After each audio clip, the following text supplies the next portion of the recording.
Pues muy buen día tengan todos ustedes. Damos ahora inicio al segundo y último panel de este foro para el estudio del caso Chihuahua.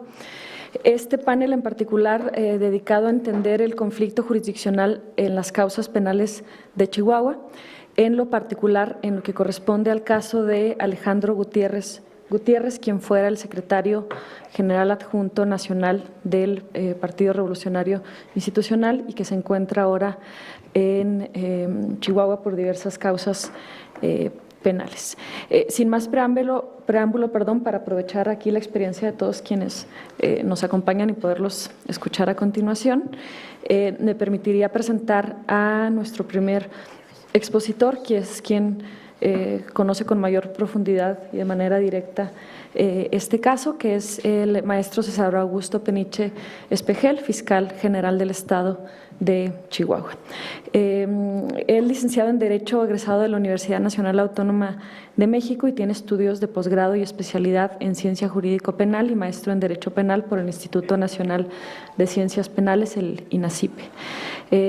Ha ocupado puestos de primer nivel de responsabilidad en la Procuraduría General de la República, donde ha sido director general adjunto en el Centro de Control de Confianza, director general adjunto también en la Coordinación de Asesores del Procurador, ha sido titular de la Unidad Especializada en Operaciones con Recursos de Procedencia Ilícita, director general de Delitos Cometidos por Servidores Públicos, también director general de Control de Procesos y Amparo en materia de delitos electorales.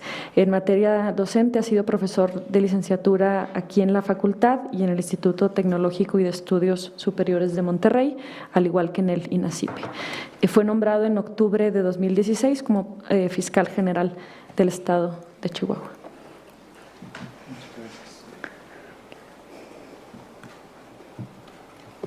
Muy buenos días. Es grandiosa esta oportunidad de poder compartir con ustedes algo de la experiencia de lo que está ocurriendo en el estado de Chihuahua en materia de combate a la corrupción. Y para ello, primero que nada, pues agradecer la oportunidad de compartir con los connotados expertos que también nos acompañan en la mesa y desde luego con Enrique Díaz Aranda, que fue mi maestro en alguna etapa de mi formación, concretamente en la maestría, y pues bueno, nos volvemos a encontrar en estos foros de discusión.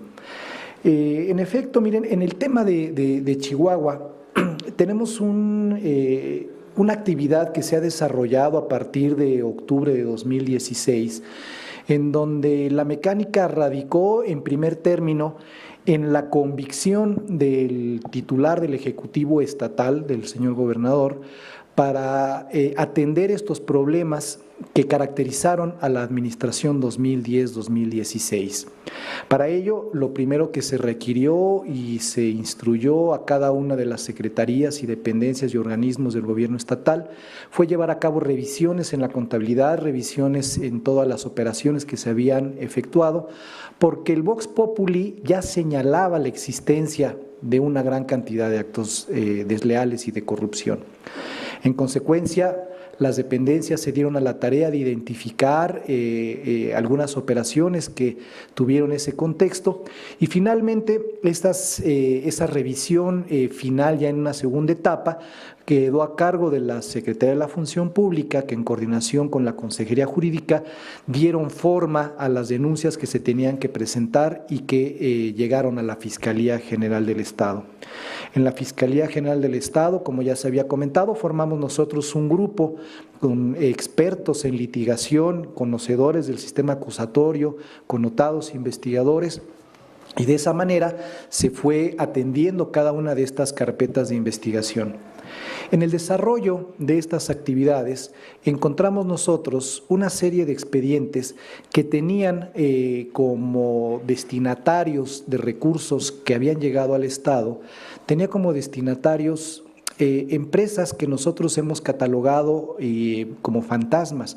Y no solamente nosotros las hemos catalogado como fantasmas, sino que el mismo Servicio de Administración Tributaria, el SAT, las tiene identificadas como empresas factureras, es decir, empresas que son únicas y exclusivamente una fachada para poder generar facturas de comprobación fiscal, pero que en la realidad no tienen operación, no tienen personal, no tienen una actividad real. Pero esta actividad que se desarrolló significaba transferencias de 250 millones, de 120 millones, es decir, cantidades muy importantes de numerario, es decir, rompían con la estructura tradicional de sobreprecios y obras pactadas y no ejecutadas, sino que por los montos era demasiado significativo. Centramos parte de nuestra actividad en esas operaciones por el monto y desde luego por la mecánica que nosotros observamos. Avanzada la investigación, hubo testigos que refirieron que esas cantidades fueron a parar no solamente estas empresas, sino que las empresas fueron el medio para hacer llegar esos recursos a una finalidad diversa a la que correspondía a las actividades del Estado e incluso trascendía a esas empresas. Es decir, hay señalamientos muy claros, muy precisos de que fueron a parar para actividades políticas. Esto, desde luego, ya en la parte de la investigación nosotros pudimos establecer la responsabilidad o la autoría de algunas personas, entre ellas la persona que ya se ha mencionado, que se encuentra actualmente detenido en el estado de Chihuahua, y eso es precisamente el arranque de una controversia, una confrontación desde el punto de vista jurisdiccional con la autoridad federal. En un principio, después de la detención de esta persona, empezaron a surgir no solamente los diferendos con la Secretaría de Hacienda por la transferencia de recursos del ramo 23, sino que adicionalmente vino una andanada de acusaciones respecto de que estaba siendo torturado dentro de las instalaciones del Cerezo. Desde luego, con las debidas precauciones desde el principio, se estableció un esquema para garantizar la integridad de esta persona. Entonces desde el principio se descartó la existencia de cualquier tortura y nosotros vimos esto como una estrategia para evitar que esta persona pudiera realizar algún trato jurídicamente hablando previsto por el Código Nacional de Procedimientos Penales en donde hubiera podido incriminar a otras personas o bien para descalificar en algún momento dado cualquier declaración que formulara en cualquier etapa. Es decir, fue una estrategia jurídica para blindarlo y evitar que pudiera hablar o comentar en relación a los hechos que se estaban investigando. Ahí es donde empieza el primer diferendo con la Federación. La defensa de este personaje presenta una denuncia por tortura ante la autoridad de la Procuraduría General de la República y la Procuraduría General de la República, al día siguiente de que recibe la denuncia, decide mandar ya peritos y al Ministerio Público a recibir la ratificación de la denuncia de esta persona y a realizar las primeras diligencias. Y decimos que de manera inusual porque esto no sucede en todos los demás casos. Y ahorita voy a referirme con un poquito más de detalle en eso. Inmediatamente después viene una serie de diligencias que realiza el agente del Ministerio Público en donde pretende de alguna manera asumir competencia total respecto de ese expediente. Nosotros, ante el señalamiento en medios de comunicación que hizo el abogado de la defensa en relación a la existencia de la tortura, también iniciamos una carpeta de investigación, como era nuestra obligación, también por el delito de tortura, y también nos dimos a la tarea de realizar las diligencias que resultaban pertinentes. Entre ellas constaban actuaciones en donde un secretario de acuerdos de un tribunal, de un juzgado de amparo, acudió al Cerezo a constatar las condiciones en las cuales se encontraba esta persona, descartó la existencia de hechos que estuvieran vinculados a tortura o a malos tratos, y esas son diligencias que se fueron incorporando en nuestra carpeta de investigación. Pero la autoridad federal, en este caso la Procuraduría de la República, siguió insistiendo en actuar en esa carpeta de investigación y empezó a generar una especie de hostigamiento en contra de la autoridad local, concretamente en contra del director del Cerezo, en contra de la directora de Asuntos Internos e incluso de su servidor, que finalmente desencadenó en la imposición de una multa desde nuestro punto de vista injustificada y desde luego insostenible por más de 230 o 300,000 pesos. Y esto simplemente como una medida para presionarnos en relación a este tema. Desde luego son multas que se han impugnado por los medios legales, pero que es una actitud poco usual, o mejor dicho, prácticamente nunca vista en un trato entre procuradurías o fiscalías, y que desde luego es una situación que no debe permitirse, porque eso lo único que denota es el interés de una institución por someter a otra para tratar de dar cobertura en un expediente específico. Y esto lo destaco, ahora regreso otra vez al tema de tortura, porque durante toda la secuela pudimos nosotros identificar alrededor de 200 expedientes con características exactamente iguales, es decir, personas que se encontraban privadas de su libertad, que habían sido detenidas por autoridades locales en una cárcel local y que habían presentado o se había dado una vista por posibles actos de tortura, de acuerdo al sistema, ante la autoridad federal. Y todos esos 200 expedientes, la autoridad federal, en este caso la Procuraduría de la República, declinó la competencia a favor de la Fiscalía General del Estado, argumentando que por tratarse el señalamiento en contra de servidores públicos de la Fiscalía o del Estado, correspondía a la Fiscalía atender este tipo de asuntos. Pero en el caso particular en el que hemos referido, que tiene exactamente las mismas características, en ese caso sí había una necesidad exacerbada por parte de la Procuraduría de atraer el caso y conocer ellos de ese asunto. Finalmente, cuando se percataron que nosotros también teníamos una carpeta de investigación, pues ejercieron la facultad de atracción respecto de ese expediente, cosa también poco usual. Y también entonces vino una intención de la Federación de mover a este personaje del reclusorio en donde se encuentra interno, es decir, llevárselo a un reclusorio federal. Aquí también quiero hacer mención que nosotros tenemos desde principios del año pasado solicitando que la autoridad federal, la autoridad penitenciaria, traslade a internos que están siendo procesados por delito exclusivamente federal o por sentenciados exclusivamente por delito federal que se encuentran en nuestros centros penitenciarios, que sean transferidos a un establecimiento federal, y hasta la fecha ninguno ha procedido. En cambio, aquí sí hay una actitud fuera de lo normal de la autoridad federal de querer llevarse a un interno a su propio establecimiento de reclusión federal. Esto va sumado también a un mecanismo que buscaron ellos de federalizar la causa penal por la cual estaba siendo procesado. El argumento se basó o se sustentó en el hecho de que los recursos estaban alojados en el ramo de educación, y con ese argumento sostuvieron y trataron y lograron finalmente llevarse el caso ante una autoridad federal. Esto desde luego provocó una controversia entre autoridades locales y federales desde el punto de vista jurisdiccional para tratar de sostener la competencia.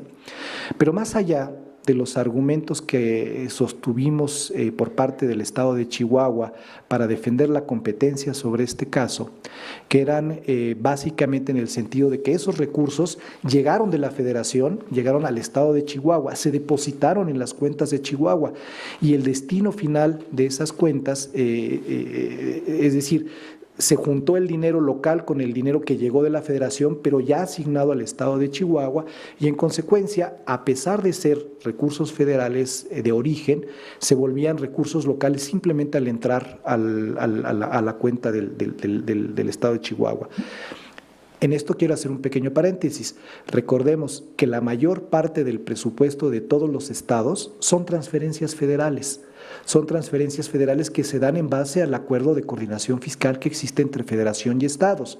Entonces no nos debe sorprender que el 80% de los recursos de un estado tienen un origen federal, pero eso no hace a los recursos, no los hace como recursos federales a la hora de investigar su aplicación.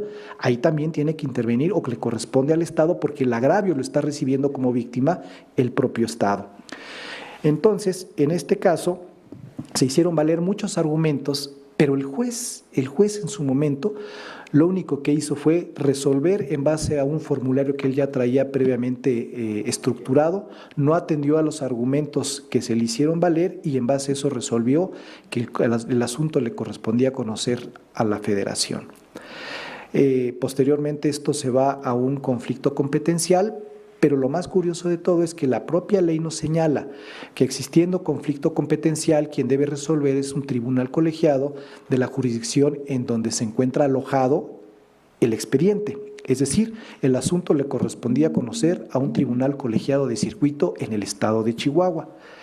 Pero aquí, mediante una nueva decisión judicial, plantea directamente el juez alojado en la Ciudad de México, plantea el conflicto competencial ante un tribunal colegiado de circuito, también en el Distrito Federal, antes incluso de que pudiera manifestarse el juez local respecto del conflicto competencial o respecto de la competencia que quería asumir la federación. Es decir, se adelantó, se anticipó.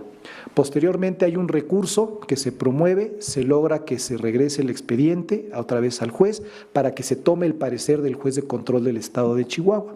El juez de control de Chihuahua formula su oposición al caso y decide plantear el caso ante un tribunal colegiado en el estado de Chihuahua.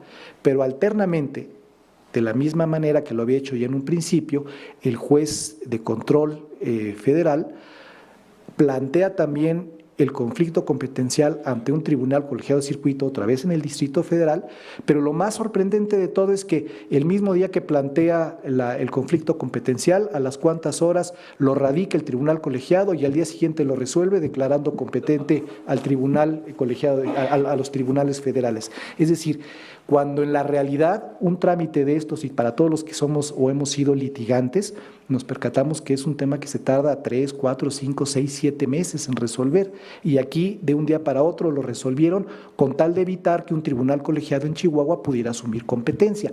Aquí con todo esto yo me quiero referir al hecho de que tenemos nosotros a una autoridad que está estirando las leyes, estirando la interpretación de la norma para lograr resolver un asunto de acuerdo a sus intereses. Porque en el tema del conflicto competencial en materia jurisdiccional, no estoy hablando de materia de amparo, estoy hablando de materia jurisdiccional, el Código Nacional de Procedimientos Penales tiene muchas lagunas, no establece un procedimiento, no establece una mecánica, especialmente en materia de recursos. En cambio, a la hora de resolver y sustentar sus decisiones, el Tribunal Federal o el Juzgado Federal se apoyaron en la ley de amparo, que nada tenía que ver en este caso con lo que estaban resolviendo. Es decir, estiraron la ley y adoptaron figuras para poder justificar su proceder.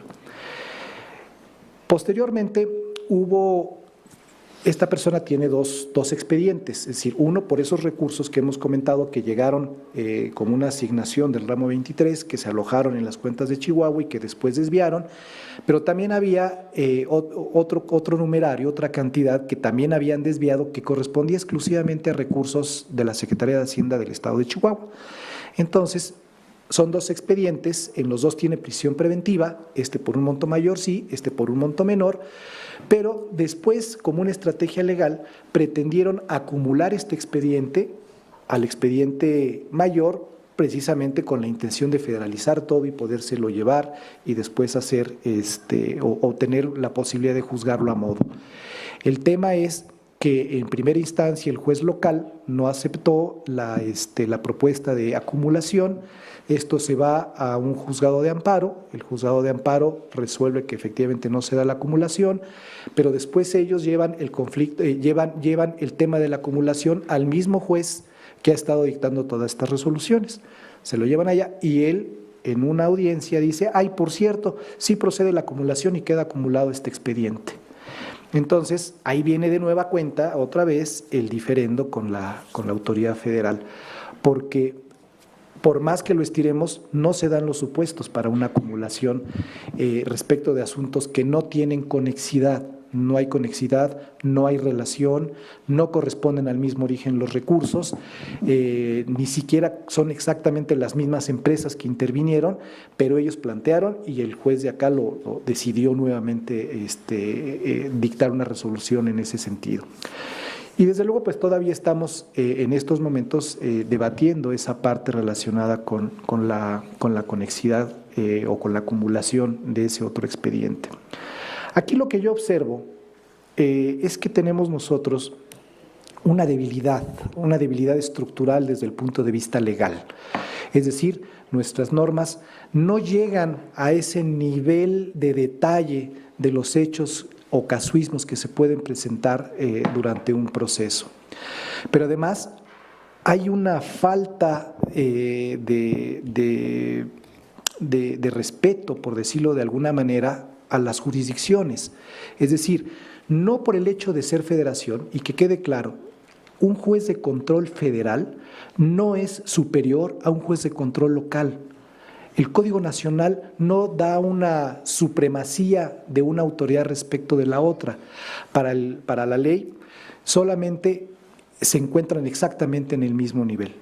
Y lamentablemente, la autoridad federal, en este caso el juez de control federal, resuelve como si fuera una autoridad de amparo, con esa suficiencia, imponiendo apercibimientos, imponiendo multas, cuando realmente estamos hablando de una autoridad que está en el mismo nivel.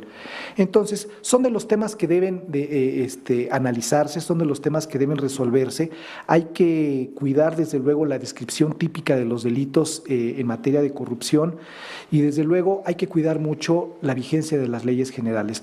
Tenemos nosotros en la actualidad una tendencia a generar una democracia, una república centralista disfrazada de federalismo.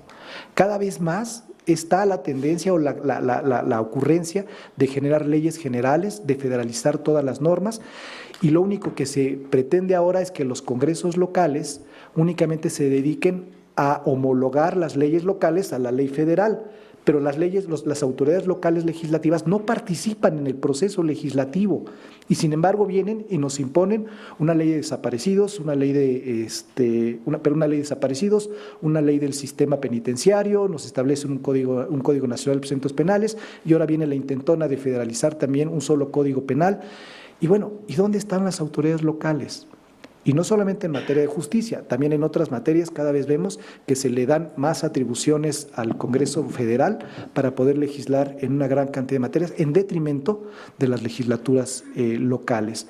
Pero lo peor de todo es que en este diseño muchas veces intervienen en su redacción las personas que no operan el sistema. Y de ahí viene, por ejemplo, el diferendo que existe por el tema de la prisión preventiva oficiosa, en donde solamente se establece un pequeño catálogo y los jueces, especialmente los federales, como consideran que por no estar en el tema de la prisión preventiva oficiosa, en automático otorgan la libertad, cuando en realidad ellos deben atender a la petición del Ministerio Público y analizar si efectivamente procede imponer la medida cautelar de prisión preventiva para que se tomen en consideración si hay riesgo para la víctima, si hay riesgo para los testigos, si hay riesgo para la sociedad y otros tantos argumentos que puede hacer valer el Ministerio Público. Pero en automático nos cierran esa puerta y vemos casos en donde hay sujetos que son detenidos con un R15 o con un cuerno de chivo y al día siguiente alcanzan su libertad. Entonces necesitamos entrar en un sistema de reforma del Código Nacional de Procedimientos Penales, crear las normas de segunda generación para que el sistema acusatorio cumpla con las expectativas que todos hemos puesto en él. En el estado de Chihuahua tenemos ya alrededor de 10 años trabajando con el sistema acusatorio por toda esta crítica, por toda esta crisis que está viviendo ahorita el sistema acusatorio. Ya pasamos en el estado de Chihuahua. Nosotros sí generamos en su momento las reformas legales para crear normas de segunda y de tercera generación que hicieron asequible el sistema. Ahora entra el nuevo Código Nacional de Procedimientos Penales y en algunos temas tenemos esa regresión. Pero ya no me quiero extender más porque ya abusé del tiempo. Más adelante espero tener un pequeño espacio más para poder concretar algunas ideas. Muchísimas gracias a todos.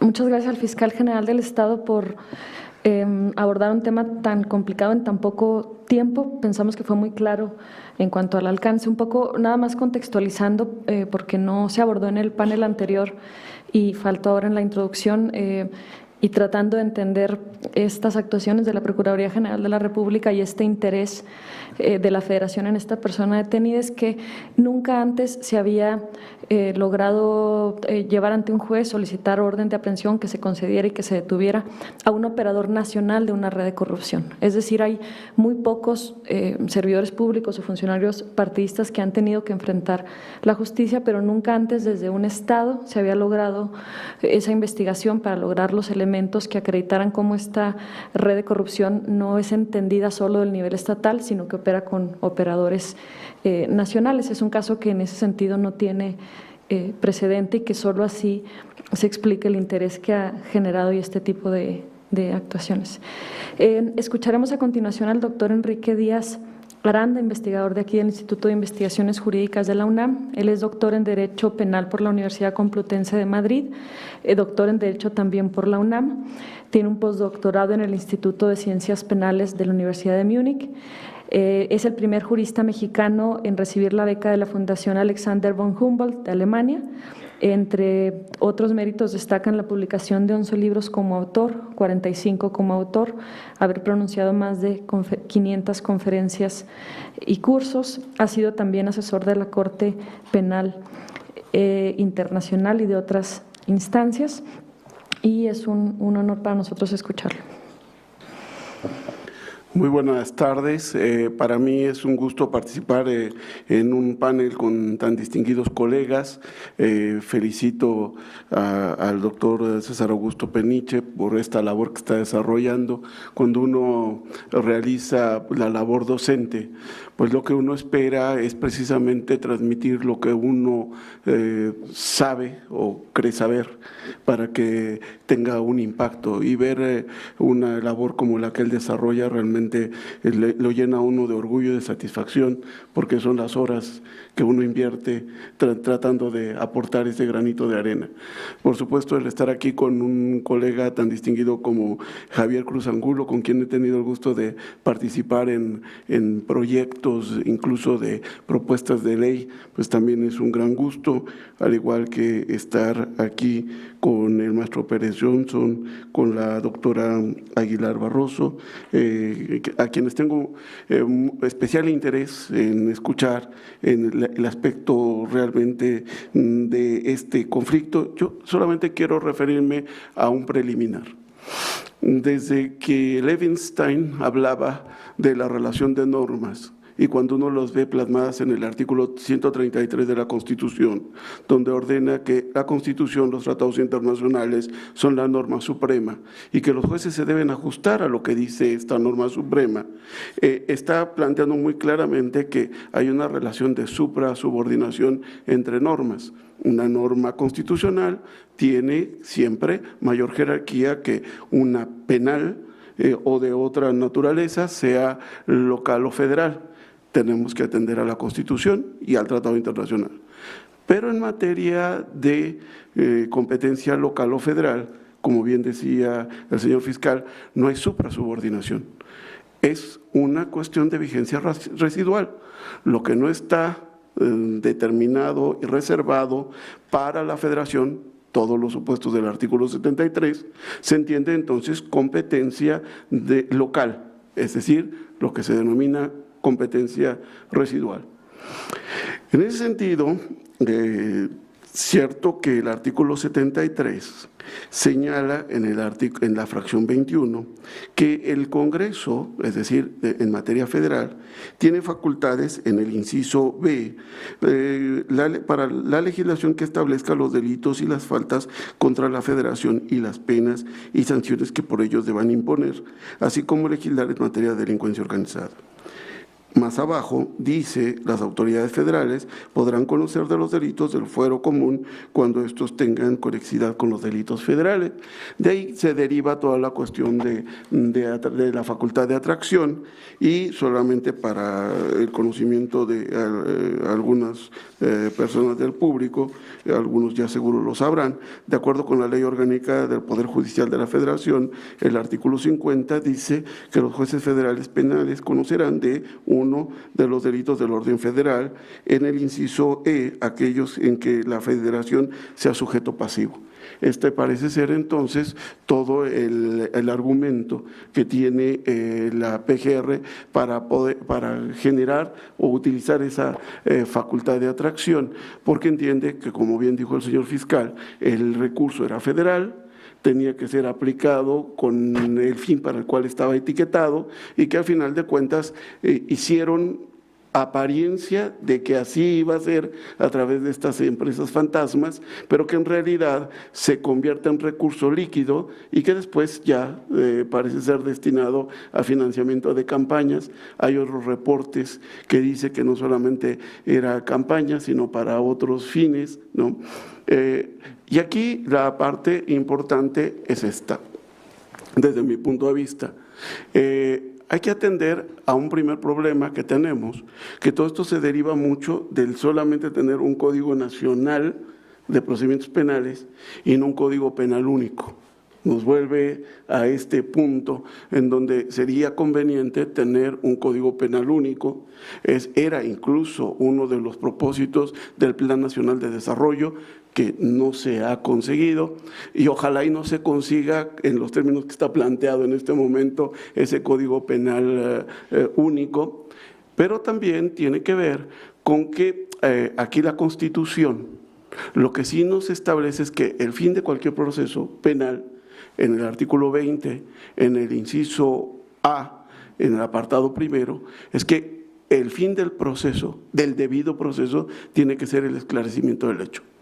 Y en este punto me alegra escuchar todas las diligencias e investigaciones que se han dirigido para esclarecer qué pasó, cómo es que sale el recurso federal, cómo es que llega al Estado y hacia dónde va a parar.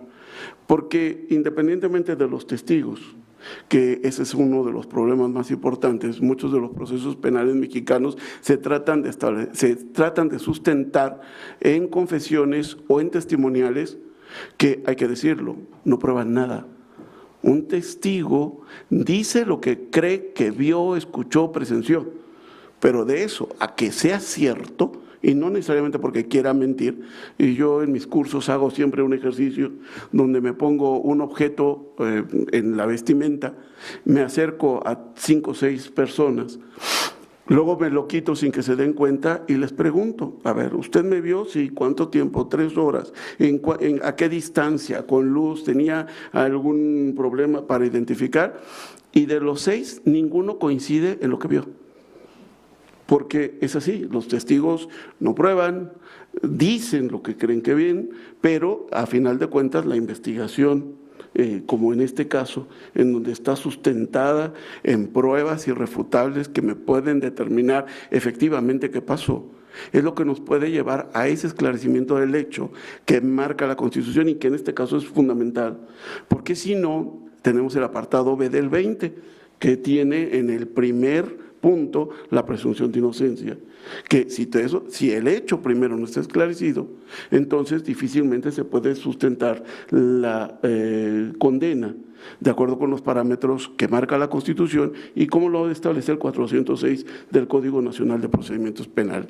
Todo esto es muy importante porque ya además de la cuestión federal o local, que hablarán muy puntualmente y brillante mis colegas panelistas, tenemos en este momento también un problema y es el foco internacional. Debemos recordar que la cuestión de la lucha contra la corrupción se está viendo ya a niveles internacionales y el caso Odebrecht es un buen ejemplo que no solamente involucra a Brasil, sino llega a Perú, que ya ha llevado ya a muchas cuestiones en Centroamérica y que en México también todavía no está muy claro cómo lo qué implicaciones va a tener. En ese sentido, organismos internacionales como la OEA ya ha generado mecanismos que se han implementado en Centroamérica, en particular en Guatemala. Ustedes recuerdan que cuando Duarte está detenido en el centro de Guatemala, estaba con 2 expresidentes, porque efectivamente esto es ya una tendencia a nivel internacional, de la cual también tenemos que tener cuidado, porque Estados Unidos está tratando también de, a través de presuntos actos de corrupción, extraditar a políticos mexicanos para juzgarlos sobre hechos que aquí todavía no han sido materia de investigación. Esto abre muchas puertas, no solamente en el aspecto local federal, sino también internacional, en los cuales tenemos que estar muy atentos. Es claro que hay que realizar un frente común para luchar contra la corrupción. Es claro que no podemos seguir dejando que estos actos queden impunes, pero también tenemos que tener mucho cuidado en que esto no sea materia ni política, ni tampoco de protección, sino de una verdadera justicia donde el hecho esté esclarecido y finalmente se condene a quienes han cometido estos actos que realmente afectan de manera grave a la sociedad mexicana, que ya no puede seguir soportando algo así. Prometí que iba a ser breve y así lo cumplo. Gracias, habría mucho más que decir, pero no quiero robar más tiempo. Muchísimas gracias.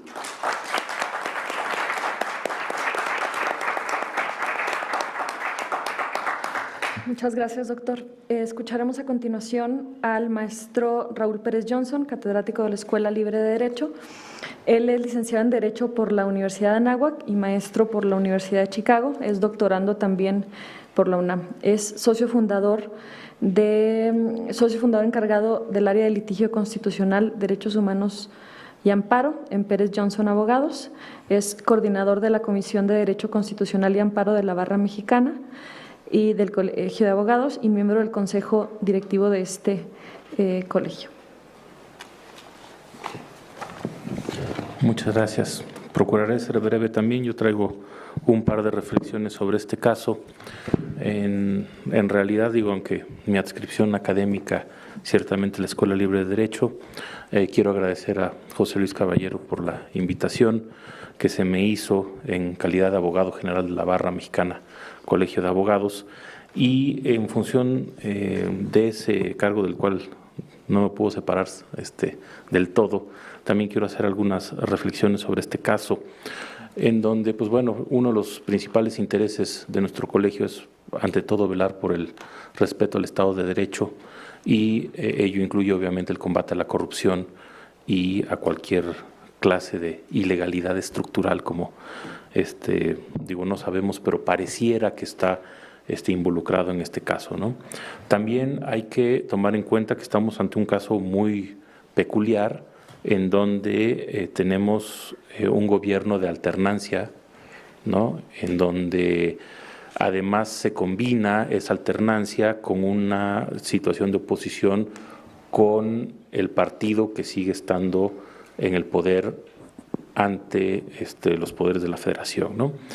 Y esto pues puede generar toda una serie de tensiones políticas, de las cuales ya nos han de alguna manera mencionado de manera muy breve pero puntual por parte del maestro Peniche Espejel.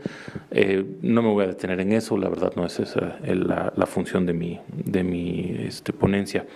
Sin embargo, sí es sí quisiera yo mencionar algunos puntos, porque precisamente me parece que el caso Chihuahua es un caso especial, ¿no? En donde tenemos precisamente un gobernador que quiere llegar, quiere limpiar la casa, quiere poner orden, una procuraduría independiente respecto de esos hechos, cosa que no ocurre en las demás entidades federativas, o no en todas por lo menos, ¿no? Y eso también genera otro tipo de problemas, ¿no? Desde el punto de vista de la reflexión estructural de cómo se deben de manejar este tipo de casos. Y un poquito esa es mi preocupación y mi reflexión que les voy a compartir en torno al diseño constitucional que tenemos y que ha impactado en distintos puntos de las investigaciones que se han venido desarrollando y de los procedimientos penales y hasta de amparo que se han venido tramitando a lo largo de este caso enderezado principalmente contra Alejandro Gutiérrez Gutiérrez y otros funcionarios más de la anterior administración del Estado de Chihuahua. Mencionar en primer lugar, bueno,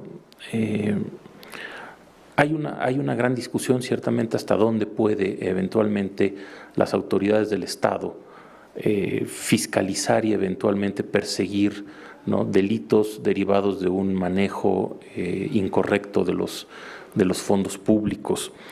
Con el tema, ¿no?, que ya se comentaba muy bien, que aquí hay fondos estatales y también fondos federales producto de participaciones del ramo 23, específicamente en el tema educativo, ¿no?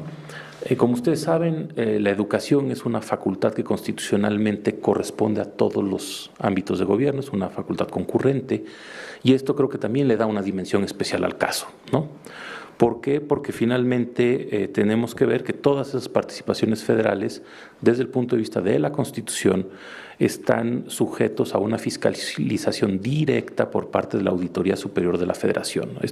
La fiscalización de estos recursos es una facultad exclusiva federal, ¿no? Artículo 79, fracción primera. Entonces esto ya genera una primera complicación, ¿no? Luego, si vemos la fracción 21 del artículo 73, el último párrafo, también tenemos otra problemática que se presenta y que genera problemas adicionales, ¿no? Aquí no estoy criticando la posición del gobierno de Chihuahua, al contrario, creo que es una posición muy valiente, encomiable, qué bueno que lo están haciendo, ¿no?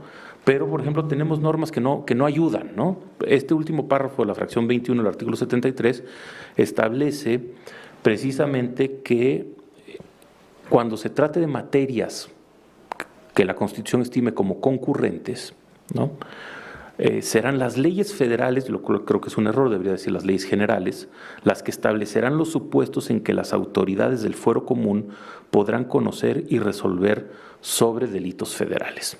Entonces, el peculado y la malversación de fondos federales, pues obviamente es un delito federal, ¿no? ¿Por qué? Porque finalmente la propia Constitución establece que la fiscalización corresponde de manera exclusiva a la Federación. Y hasta donde recuerdo, la Ley General de Educación no dice absolutamente nada, ni tampoco lo dice el Código Nacional de Procedimientos Penales, sobre hasta dónde las autoridades de los estados pueden intervenir en la investigación y persecución de delitos que estén relacionados con el manejo de fondos federales, ¿no? Entonces, esto genera un tema adicional en donde pues pareciera ser, ¿no?, que el competente constitucionalmente para perseguir estos delitos tendría que ser la Federación. Lo cual tampoco queda muy claro, ¿no?, porque además cuando se mezclan los recursos, cuando los bajan, los transfieren, hay toda una serie de actos de las autoridades de los estados en donde también tendría posiblemente que haber algún tipo de coincidencia, ¿no?, en cuanto al ejercicio de facultades, sujeto probablemente a lo que dicen los incisos previos de la fracción 21 de una posible facultad de atracción por parte de la Federación, ¿no? Otro tema que a mí me genera un poco de inquietud es el relacionado con la resolución del conflicto competencial. Ciertamente, de inicio pareciera que la ley de amparo no tiene nada que ver en la resolución de estos conflictos competenciales, pero tenemos un pequeño problema adicional, ¿no?, que la facultad de resolver conflictos competenciales entre jueces federales y jueces locales corresponde al Poder Judicial de la Federación en términos del artículo 106 de la Constitución. Y esta es una atribución que no está reglamentada. La Ley Orgánica del Poder Judicial de la Federación no dice absolutamente nada sobre el tema. Entonces, cuando un juez federal, en este caso un tribunal colegiado, tiene que resolver el conflicto competencial, se tiene que ir a la norma más cercana dentro de su competencia federal que le permita resolver conflictos competenciales. Y la única que resuelve conflictos competenciales es la ley de amparo, ¿no? O sea, yo lo veo más bien como un esfuerzo interpretativo por parte del tribunal colegiado de tratar de darle funcionalidad y vigencia a una norma constitucional respecto a la cual hay una omisión legislativa, obviamente, ¿no?, que realmente un tema de una aplicación de la ley de amparo con tal de sacar un beneficio concreto. Y lo menciono simplemente con el afán de poner algunos puntos técnicos sobre la mesa, ¿no? Yo no sé, se los digo y lo ignoro totalmente, si hubo o no irregularidades en la aplicación de estos criterios o en la resolución de estos asuntos, ¿no? Lo que nos platica aquí el fiscal, pues da a pensar muchas cosas, ¿no? De ciertos hechos poco usuales en la resolución de los asuntos, y todos sabemos que ese tipo de cosas pues luego dan a pensar mal, ¿no? Pero pues obviamente nosotros no nos podemos posicionar sobre expedientes respecto a los cuales no somos parte y no conocemos todos los detalles, ¿no? Dándole obviamente el beneficio de la duda aquí al expositor que tengo a mi lado, ¿no? Pero al final del camino tampoco me parece que por lo menos en la resolución del conflicto competencial estuviésemos ante una situación tan claramente irregular desde el punto de vista de la resolución ya de fondo por parte del tribunal colegiado, porque finalmente pues resolvió con la ley procesal que tenía a la mano, ¿no? Para poder resolver esto con base en una constitución, con una facultad constitucional no reglamentada, y pues obviamente respecto de una causa que también involucra malversación de fondos federales, respecto a la cual la propia Constitución establece la posibilidad de la atracción y establece la competencia federal. Entonces, pues simplemente yo quisiera dejar ahí mis reflexiones. Supongo que podrán ser consideradas para algunos, ¿cómo se llama?, un tanto controversiales, sobre todo a la luz de que tenemos un primer caso en donde se pone a funcionar este mecanismo, ¿no? Y también podría decirse hasta cierto punto, ¿no?, bajo una de las viejas reglas del federalismo norteamericano, ¿no?, del principio de subsidiariedad o de federal preemption, que si la autoridad no ejerce su atribución, lo pueden hacer los estados, ¿no? Pero eso ya es otra discusión, ¿no?, que entiendo todavía no ha sido parte de este asunto, ¿no? Muchas gracias.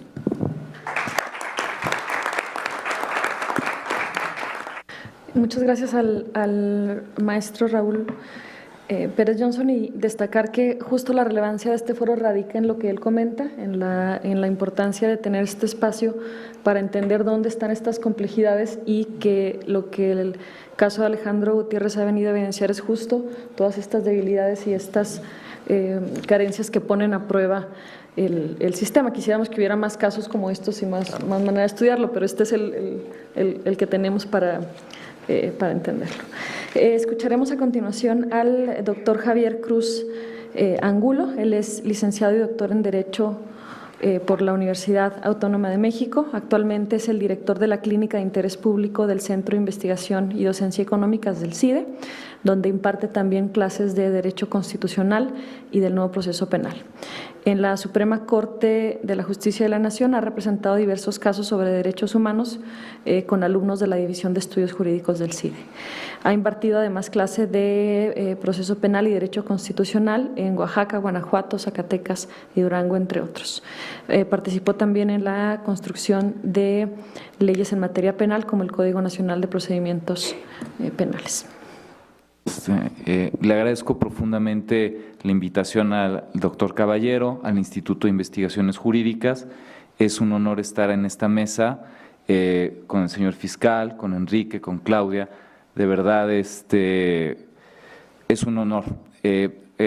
Primero, creo que hay que hacer un gran reconocimiento al Estado de Chihuahua por el combate a la corrupción. Creo que de frente es mi primer posicionamiento, y saludar la valentía del señor fiscal. Creo que eso es fundamental. Me parece que la exposición del señor fiscal fue suficientemente clara, y también la de mi homólogo que acaba de señalar, para discernir los puntos jurídicos respecto del conflicto competencial. Yo me trataré de referir un ámbito de algo que me encantaría pensar, y quiero pensar, que todos estos son un conjunto de despropósitos y cuestiones desordenadas y errores de autoridades sin mala fe. Pero voy a dar mi posición de lo que no me gustaría pensar que está pasando, de otra visión que se podría abordar. El combate a la corrupción es una cuestión fundamental para el Estado mexicano. Y además de que son delitos muy complejos porque entrañan conocimientos sobre operaciones financieras, o sea, la investigación realmente es un fenómeno complejo en los delitos de servidores públicos o delitos contra actos de corrupción, como hoy se menciona con la legislación que no ha entrado porque no hay fiscal anticorrupción.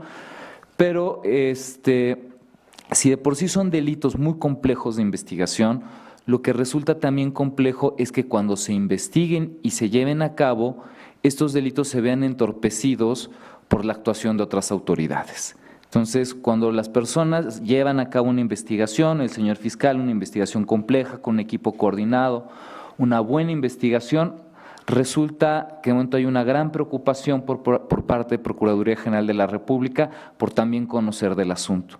Y lo que no me gustaría pensar, que estoy haciendo una especulación, es que se está distorsionando o se distorsiona la función de la Procuraduría General de la República de verdad, de funcionar para perseguir los delitos, y que distorsiona esta función. No quiero pensar esto, no lo estoy insinuando, pero es una posibilidad, y que entonces trata de subsidiar y entorpecer la investigación de los funcionarios estatales. Lo que tampoco me gustaría pensar es que los jueces federales se están prestando para también entorpecer la función de la investigación a los delitos de corrupción. Quiero destacar 2 o 3 elementos. Evidentemente es atípico el conflicto competencial 4/2008 que conoció el 13º Tribunal Colegiado de Circuito. Es un poco atípico en cuanto a los tiempos de resolución, llama la atención, llama también la atención la posición de quien fuera el juez con quien se suscitó el conflicto, el juez Genaro Moreno, de presionar demasiado o tratar de arrebatarle la jurisdicción al Estado de Chihuahua, al grado de que se suscitó un conflicto de hecho entre policías armadas, que esto nos habla del nivel de conflicto y de interés por el imputado. Lo siguiente que no me gustaría pensar es que el tribunal colegiado efectivamente resolvió con mucha rapidez, porque más allá de cumplir su función del 17 constitucional, tenía algún otro tipo de interés. Esto no me gustaría pensar. Llama la atención la decisión del conflicto competencial 4/2018 y luego la que genera el 7/2018, que es otro conflicto competencial. El 10º Tribunal Colegiado de Circuito dice: si hay conflicto competencial, otórguese la facultad a la Federación. En el otro conflicto competencial dicen: no hay conflicto competencial. Entonces, 2 tribunales colegiados de circuito, del mismo circuito, resuelven en sentido contrario y en tiempos distintos. Llama la atención y me encantaría pensar que esto se debe simplemente a criterios distintos de los tribunales colegiados de circuito. También llama la atención que, teniendo conocimiento el Tribunal Colegiado de Circuito de que había un conflicto competencial ya verificado en Poder Judicial Federal en el estado de Chihuahua, insiste en resolverlo de manera más pronta el Tribunal Colegiado de Circuito que está radicado en la Ciudad de México. Son una serie de fenómenos procesales que pudieran hacer pensar, no estoy diciendo yo creo que esto es un despropósito nada más, pero pudieran hacer pensar que hay una colaboración por parte de los jueces federales para obstruir la búsqueda de los delitos de corrupción.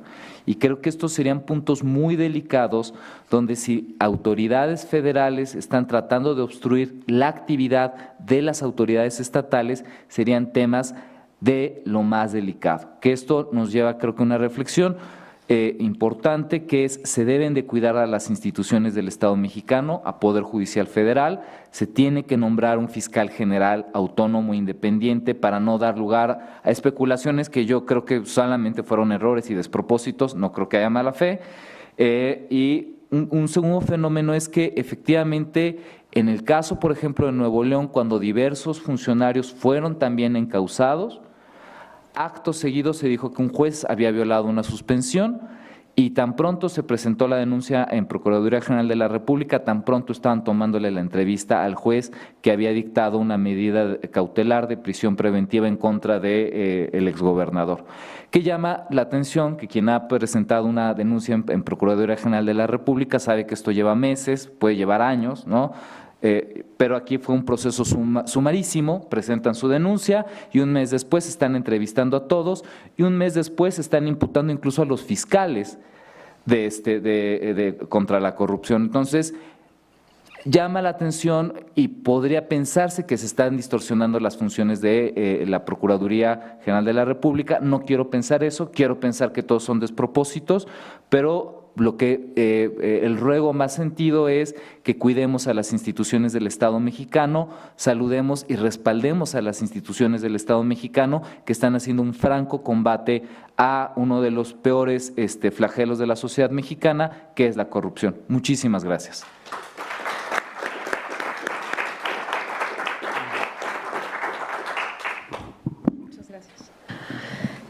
Escucharemos a continuación a la doctora Claudia Díaz Barroso.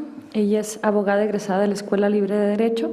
Tiene estudios de especialización en diferentes temas de asuntos públicos por el Instituto Tecnológico Autónomo de México, el ITAM, por la Universidad Carlos III de Madrid y la Escuela de Posgrado de la Ciudad de Argentina. Es profesora titular de Derecho Procesal en la Escuela Libre de Derecho y socia del despacho Aguilar, Barroso y Asociados. Es además miembro de la barra mexicana Colegio de Abogados, donde coordina la Comisión de la Ciudad de México. Gracias. Muy buenas tardes a todos.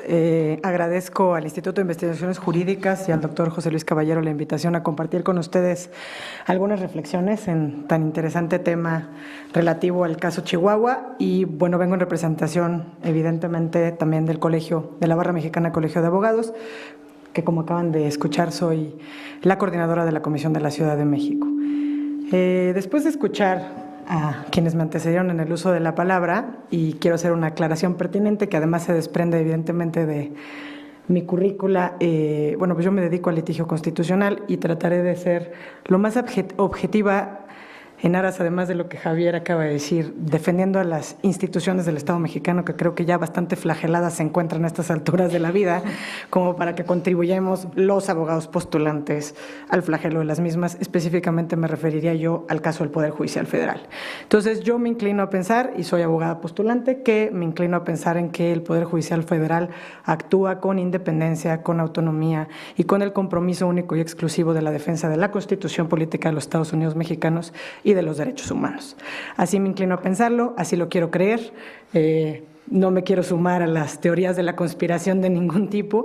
Entonces hago esta aclaración primero para dejar también varias reflexiones sobre la mesa de cómo podríamos abordar el caso. Y me gustó porque creo que las reflexiones a partir de las cuales plantearé mi intervención pues incluyen en cómo está denominado el foro, ¿no? El foro es el combate a la corrupción y el sistema penal acusatorio. El caso Chihuahua. Entonces, creo que estamos hablando de dos temas que, en mi opinión, tenemos que cuidar. Uno es el combate a la corrupción, el otro es el sistema penal acusatorio. Y, evidentemente, pues en el caso concreto lo tomamos con el ejemplo de este caso, que como bien, y me sumo a la felicitación, ¿no? Pues no podemos dejar ni soslayar cuando llega cualquier titular del Ejecutivo y cualquier equipo robusto con el compromiso de atender lo que más daño le hace al Estado mexicano actualmente, que es precisamente el tema de la corrupción. Entonces, me sumo a las felicitaciones en ese sentido, pero bueno, pues son esas aclaraciones pertinentes. No abundar en los antecedentes, que evidentemente fueron de una manera exhaustiva y muy clara explicados aquí, la verdad, para beneficio de todos de primera mano por el fiscal, y que, bueno, pues todos tenemos conocimiento. El caso específico, además de los conflictos competenciales, bueno, pues Javier ya dijo todo lo que tenía que decir, incluso refiriéndose al tema del conflicto competencial 4 y de la sentencia, nada más de alguna de las últimas sentencias, del por qué se quedó en la federación o no. Me gustaría resaltar nada más dos cosas. Una, que con independencia de que pues es una resolución, una decisión inimpugnable, ¿no? Entonces, que hay muchos temas actuales y recientes que están en la misma situación de nos pueden gustar o no las resoluciones. Cito el caso de Ayotzinapa. Nos puede gustar o no, pero la resolución es una resolución de un tribunal colegiado que es inimpugnable. Entonces, lo que queda es acatarla, ¿no?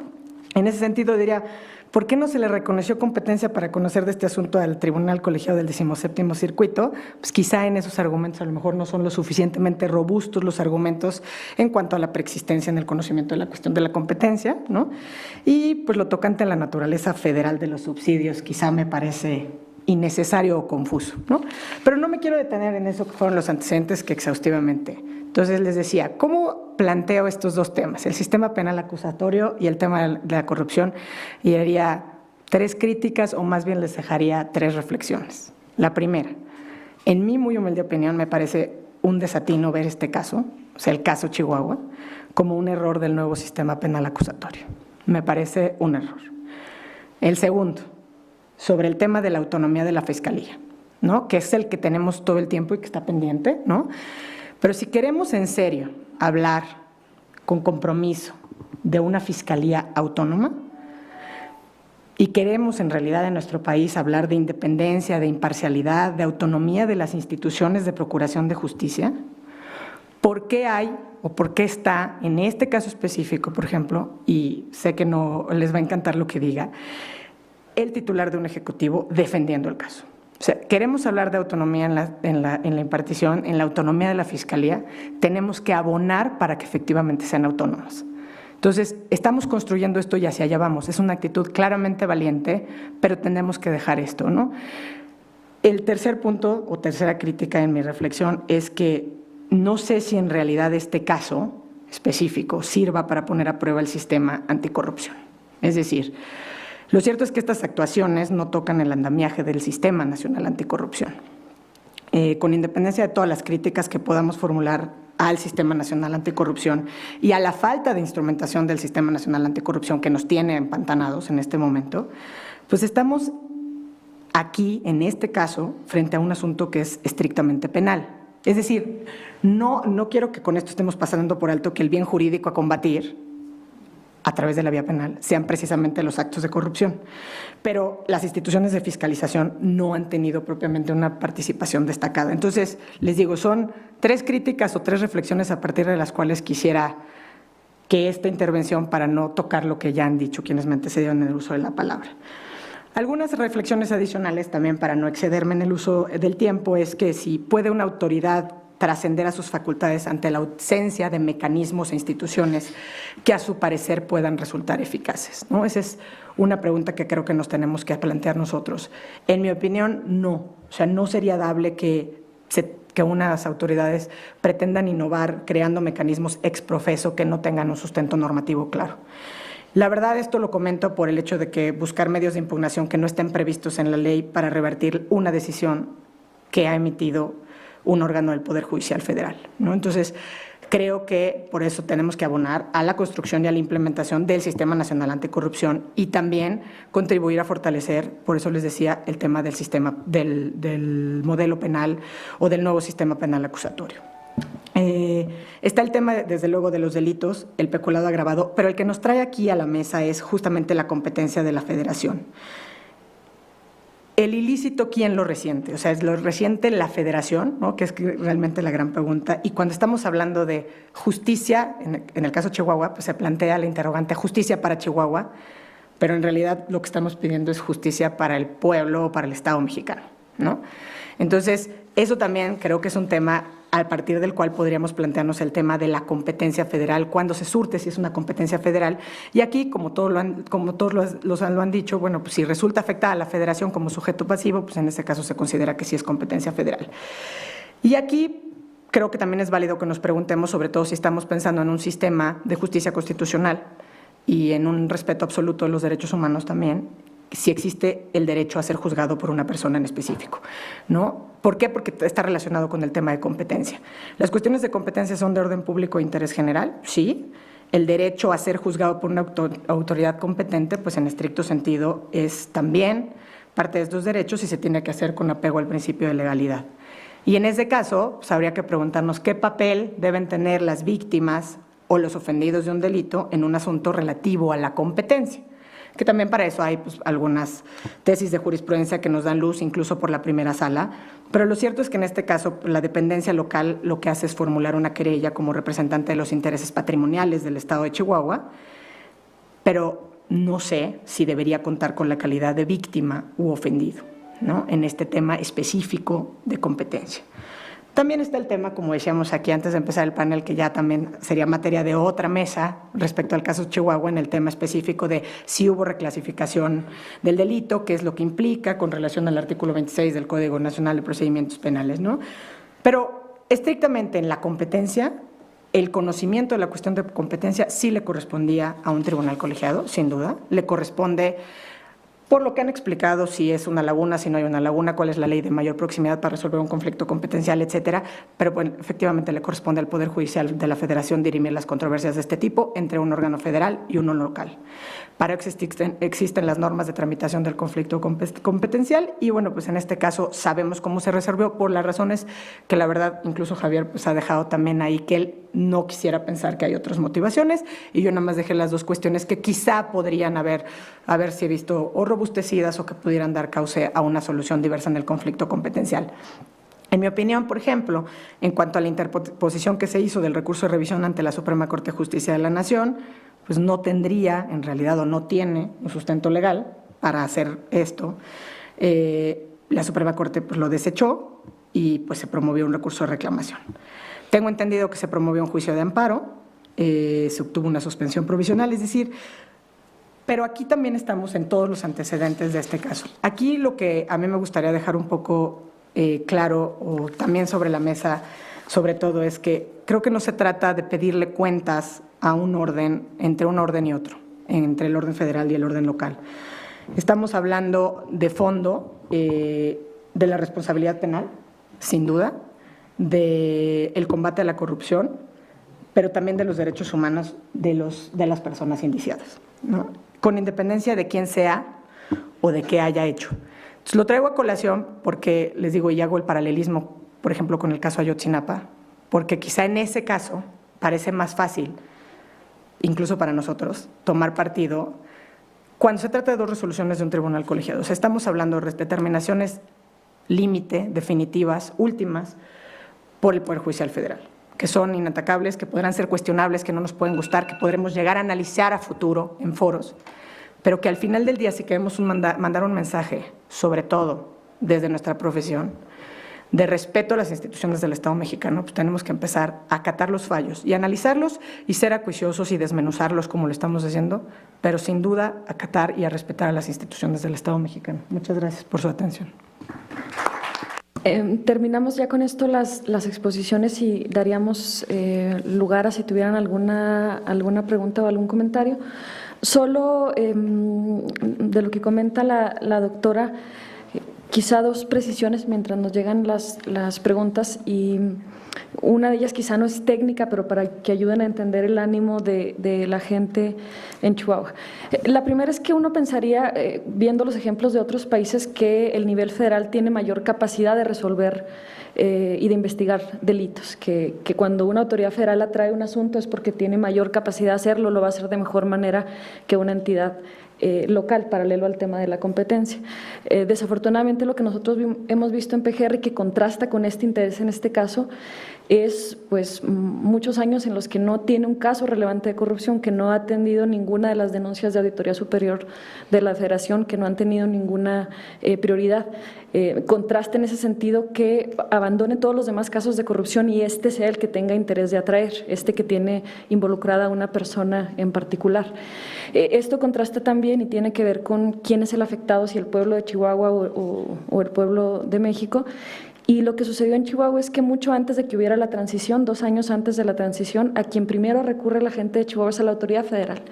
Y una organización, Unión Ciudadana, de varios liderazgos locales, incluso con mucho respaldo nacional, van y presentan a la PGR un caso con evidencia muy sólida de cómo Duarte usó recursos públicos para crear un banco propio, cómo lo financió, de su enriquecimiento ilícito, y es un asunto que está por cumplir 4 años en la Procuraduría General de la República y no ha sido atendido, teniendo evidencia sólida, teniendo incluso declaraciones en medios de comunicación del exgobernador.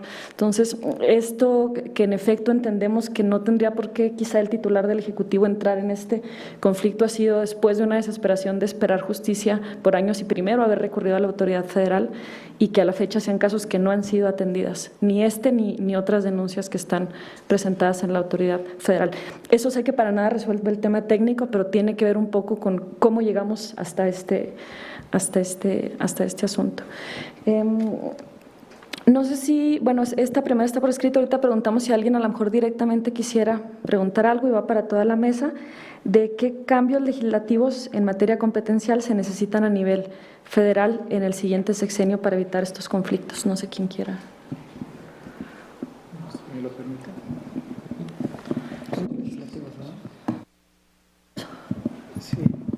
yo me quisiera referir en ese punto muy concreto a que tenemos que fortalecer un sistema de concurrencias más que un sistema exclusivo de competencias.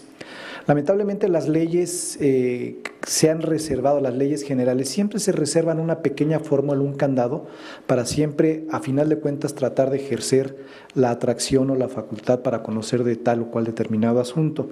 Y eso, desde luego, pues solamente es una disposición a modo que facilita precisamente que un asunto sea atendido bajo circunstancias que podrían llamarse de sospechosismo, como las que hemos comentado en este momento. Desde luego yo estoy de acuerdo en que este caso no pone en tela de juicio ni mucho menos al sistema acusatorio, por el contrario, yo creo que este caso se pudo construir gracias a la estructura del sistema acusatorio y de ahí pues hay que tomar muchas cosas como experiencia y como buena práctica. Pero desde luego quisiera también referirme rapidísimo, aprovechando que tengo el micrófono en este momento, para comentar unos pequeños detalles. Mire, cuando nosotros argumentamos el uso de determinadas figuras jurídicas que están en la ley de amparo para resolver determinados casos, nosotros hacemos o llamamos la atención sobre este punto porque en casos análogos en el mismo expediente nosotros dijimos, bueno, hay criterio para hacer uso de estas herramientas en estos conflictos. Y cuando nosotros lo hacemos valer, nos dicen que no es procedente. Es decir, aquí hay una perversidad de utilizar la ley para unos casos de una manera y para la misma ley para decirte que no procede. Es decir, ahí lamentablemente existe un problema tal vez de aplicación en donde a problemas iguales debe existir soluciones idénticas y aquí no se da ese supuesto. Pero otro tema que también quiero llamar es el tema también refiriéndonos a la jurisdicción, es el tema de la competencia. Es decir, ¿por qué razón o cómo es que el asunto finalmente se radicó en la Ciudad de México, cuando todos los hechos ocurrieron en el estado de Chihuahua? Entonces hay una interpretación muy a modo por parte de este juez para jalar la competencia a la Ciudad de México, pero de la misma manera hay otras interpretaciones de otros jueces de amparo que han jalado la competencia de varios amparos al Estado de México. Y entonces hay asuntos, o sea, este asunto se está debatiendo en los tribunales de la Ciudad de México, en los tribunales de la Ciudad del Estado de México y en los tribunales de Chihuahua. Pero además, en adición, el conflicto o respecto de la competencia entre la local y la federal ya había sido resuelto por jueces de amparo, porque en este mismo caso hay 5 indiciados y unos de los cuales ya están sentenciados y donde jueces federales ya habían dicho que la competencia efectivamente era competencia local. Entonces, ahí es donde uno dice, bueno, tenemos sentencias contradictorias dentro de un mismo caso, pero adicionalmente, en el origen del asunto, tenemos nosotros que la Auditoría Superior de la Federación, en sus facultades soberanas de revisión, dijo, estos recursos son locales. Y ese argumento, ese expediente, ese dictamen de auditoría, no nos lo recibió el juez, ni siquiera lo mencionó, no lo quiso recibir. Porque como lo dije ya tenía un formato preestablecido y a eso se apegó, que eran exactamente los argumentos de la defensa y con eso resolvió la autoridad. Pero además, el juez que conoció de este asunto no le correspondía conocer del asunto en la sala judicial de la Ciudad de México, le correspondía a otro juez. Y 10 minutos antes quitan a ese juez y se pone este juez a resolver, que era el juez coordinador de la sala, no era el juez de control. Entonces, toda esa serie de hechos, yo confío en el Poder Judicial, lo digo de la Federación, confío plenamente. Lamentablemente, en este caso, en este juzgado, en estas circunstancias, nosotros vemos hechos que nos dejaron ver que había, cosas raras que no se dan normalmente en un proceso común y corriente. Pero adicionalmente, hay que destacar aquí un conflicto mayor que no se ha tocado. La FEPADE ejerce la facultad de atracción sobre este caso. Sobre el mismo caso, FEPADE ya ejerció la facultad de atracción para investigar el delito electoral y los delitos conexos. Pero en la discusión de qué es lo que podían ellos ejercer la facultad de atracción, dijeron, bueno, lo que ya está judicializado no me lo llevo, lo que no está judicializado es lo que yo me llevo, y se lleva esa parte. Pero aquí nada más dejó sobre la mesa el hecho de que en la parte no judicializada había por lo menos 3 personas que ya estaban en condiciones de judicializar la carpeta de investigación. Al día de hoy, 6 meses después, siguen activo. Pero más allá de eso, Ahora resulta que nos piden las constancias o las evidencias respecto de este asunto, el nuevo juez, bueno, el juez de control que había ejercido la facultad de atracción, y le decimos, oye, lo que pasa es que los antecedentes ya obran allá en la FEPADE, y nos dice, no, tú me los tienes que entregar y te apercibo. Entonces, estamos cayendo en una galimatía jurídica en donde hay resoluciones ya contradictorias entre diferentes instancias del Poder Judicial y que lamentablemente, pues yo insisto, esto deberíamos tener las herramientas jurídicas, y aquí es respondiendo a la pregunta, tendríamos que tener las herramientas jurídicas para resolver este tipo de casos. Y desde luego, nada más dejo sentado sobre la mesa que lo que nosotros tenemos ahora en boga es el tema del Sistema Nacional Anticorrupción. Y desde luego un diseño que tienen que adoptar los estados como sistemas estatales anticorrupción. Hay una fórmula muy sencilla. Las instituciones más la disposición o decisión para trabajarlo te da un resultado positivo. No tener las instituciones, por ejemplo, del sistema estatal o nacional anticorrupción, pero si hay disposición, te da como resultado que sí se pueden investigar los delitos de corrupción. Pero puedes tener las instituciones y todo el entrerramado del sistema estatal o nacional anticorrupción, pero si no hay disposición, no van a avanzar los temas de corrupción. Lamentablemente en nuestro sistema cada vez vemos con mayor recurrencia que los casos que avanzan en tema de corrupción se deben a la alternancia en los gobiernos locales o en los gobiernos locales hasta ahorita. Y solamente esos casos avanzan, pero cuando no hay alternancia, ni siquiera se investiga, ni siquiera se atreven a armar una carpeta de investigación. Y habría que revisar por qué razón, sexenio con sexenio, en los gobiernos estatales surgen una gran cantidad de nuevos ricos. Y lamentablemente el pueblo sigue demandando seguridad, justicia, educación, salud, etcétera, etcétera. Esa es una reflexión final. Muchas gracias.